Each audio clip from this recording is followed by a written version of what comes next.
Good evening, and welcome to another episode of Metal Sanctuary. And tonight's episode, we will be talking about a very controversial subject, especially in the early 80s, is glam metal. Now, first of all, let's go back to the 80s when glam first started. Late 70s, early 80s. The glam period, bands like Poison and Warrant, Rat, etc., Cinderella, early stages of Motley Crue, even though I would not consider Motley Crue's entire time to be glam. I think they definitely had some kind of elements in it, at least in the early days. And I think just for the pure metalhead, I think that the opinion would be that glam was not metal. And here's the reason why it got pushed down everybody's throats as being metal. In the early 80s, 1981, you had MTV.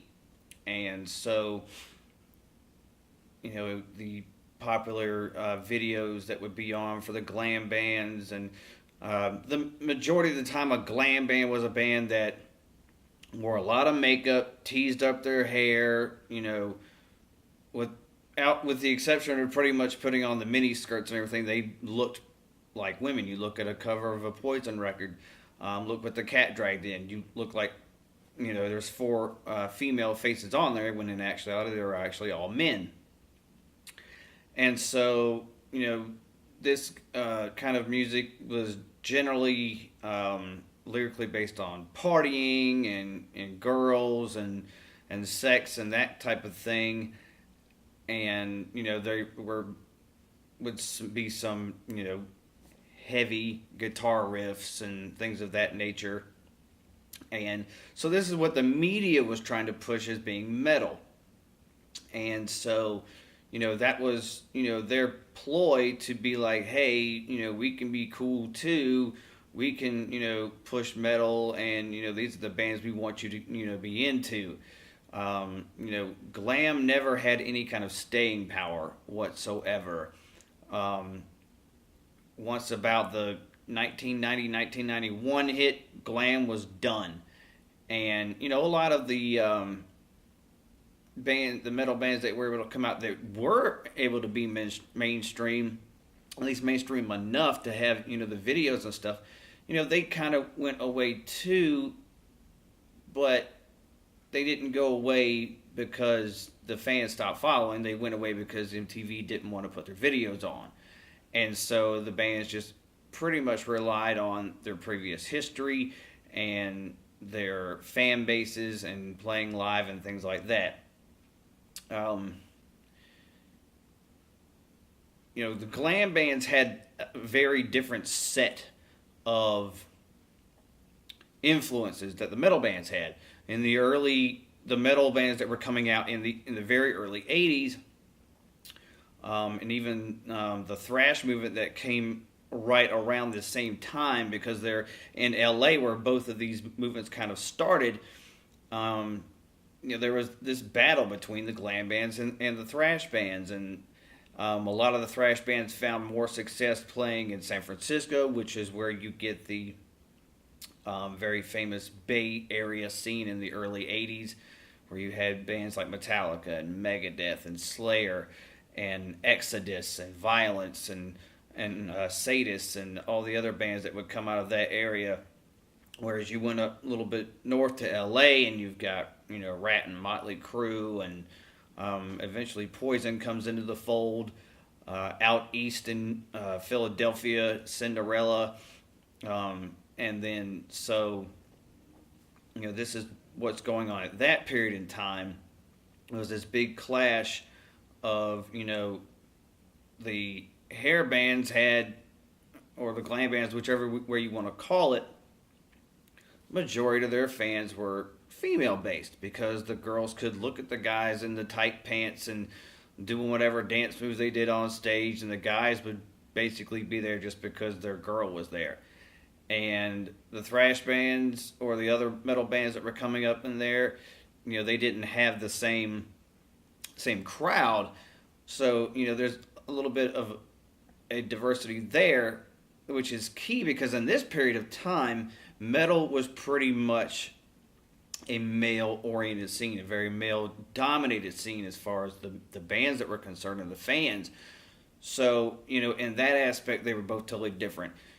You look at the influences that these two different styles had, the thrash bands that were coming up, and the other kind of first wave of American metal bands like Armored Saint and Metal Church and such. They came up with totally different influence. There was a direct kind of correlation with Motorhead and Sabbath and Priest and Maiden and the new wave of British heavy metal bands like Diamond Head, Angel Witch. You had Blitzkrieg. You had Saxon and Raven and Samson before they lost Bruce Dickinson to Iron Maiden. So those were where these bands were getting their influence. Not to mention also a little bit of the punk influence as well. With the glam bands, they had a totally different thing going on.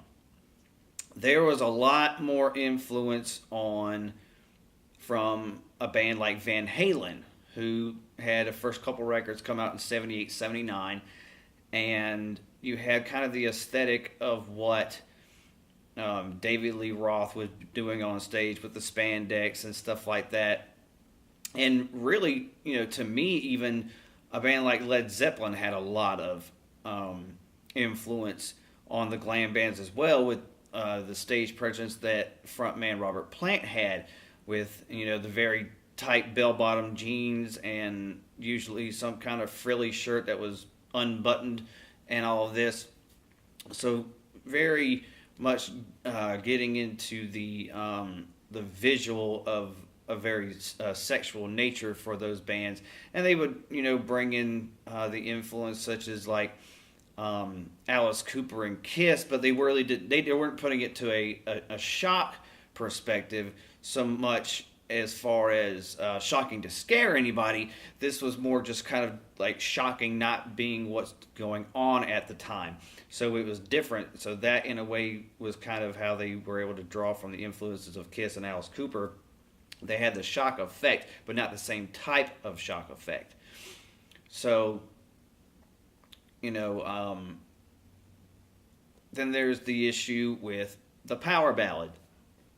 I believe Motley Crue is probably the first one, at least, that gets credit for having the first power ballad, Home Sweet Home, off their third album, Theater of Pain. And, that quickly was a very divisive aspect, because the metal bands were, Slayer and Exodus and Metallica in the first record. They weren't doing any kind of ballads like whatsoever. It was hard and heavy and fast, and the lyric subjects were completely different, especially in the thrash area, talking about rebellion and murder and these kind of things. So it's at this point where the thrash bands are kind of taking over this scene and trying to annihilate the glam bands. And the thing with the glam bands was, once they pretty much struck gold with being able to sell records, record companies trying to find as many other glam bands as possible. Whoever else looked like a girl, they were going to put them up.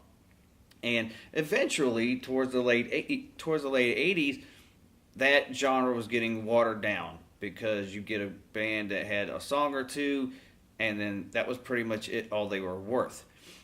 And the thrash bands and other metal bands that were going on, and even the early death metal stuff that would start,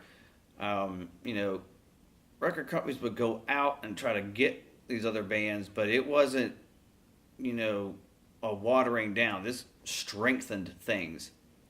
And you had different scenes You had the East Coast with New Jersey and New York with a lot more fusion of a hardcore influence, especially in a band like Anthrax.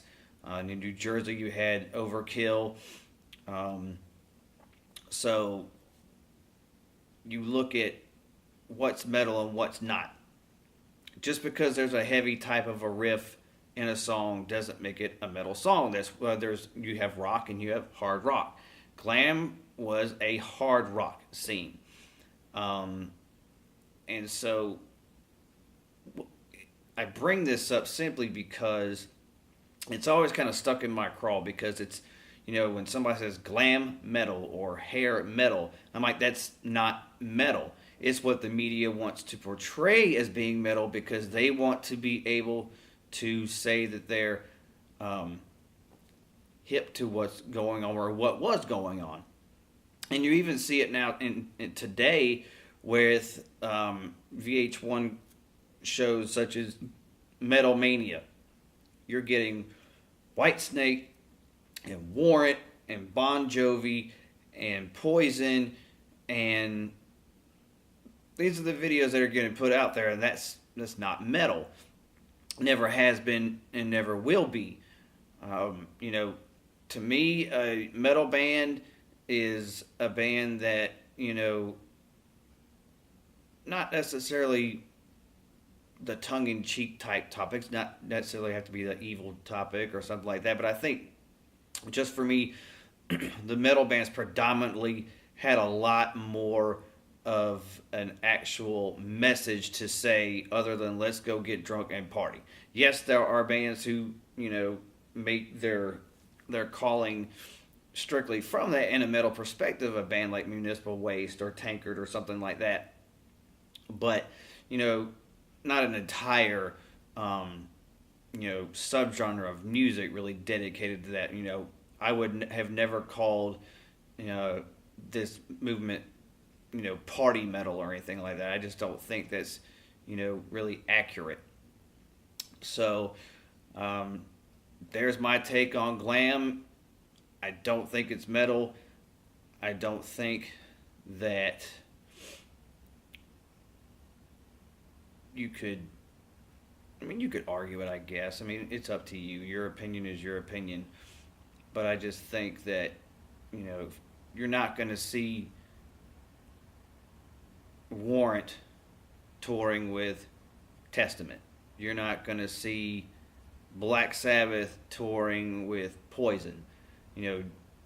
Glam bands usually stick with other glam bands to be on tour with, and metal tours can combine a different subgenres. You can have Slayer and Testament, which are thrash bands, with a death metal band, Carcass. You can have a Typo Negative, which is a goth band, playing with Cold Chamber, which was a new metal, and that can be a completely different topic as well. In fact, let's just go ahead and go ahead and tackle this now, so I don't have to do a second episode on this. Was new metal actually metal?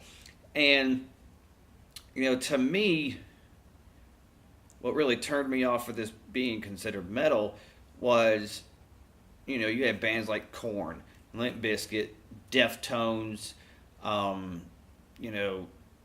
other bands that thought they were heavy or whatever, and a lot of bands, especially like Deftones and Korn, having two guitarists, but nobody's playing any solos. So you had two guitarists so you could sound heavier. You've got some guy doing some kind of rap thing, or the bass player just smacking the bass, having absolutely no showing absolutely no musicianship whatsoever. And I'm not to say that they aren't musicians and not very well versed musicians, because I've heard a lot, especially about the guys in Korn being really good musicians. And you're like, well, why didn't you transfer this into the music? Make the music actually good instead of you just being a good musician and playing this crap music. So I don't consider new metal to have actually been metal. I really don't. I just think there's just something in the music itself, it's very lazy, really, in my opinion. It's just lazy stuff. I mean, nothing. It doesn't do anything. It doesn't feel like there's any sense of um, really any kind of way that it bonds with anything before its time. And I'm not saying that metal should never evolve and shouldn't change. Obviously, you've got so many different subgenres that more than you could probably count. But I just don't think new metal. I think new metal was basically the '90s version of glam, where the true metalheads are looking at this going, this is not metal, and just waiting for the next Judas Priest record or the next Metallica record or the next Morbid Angel album or something like that. Um, you know, so just because it's heavy, just because there's some kind of screaming involved or whatever, just because it has an electric guitar to it, doesn't make it metal.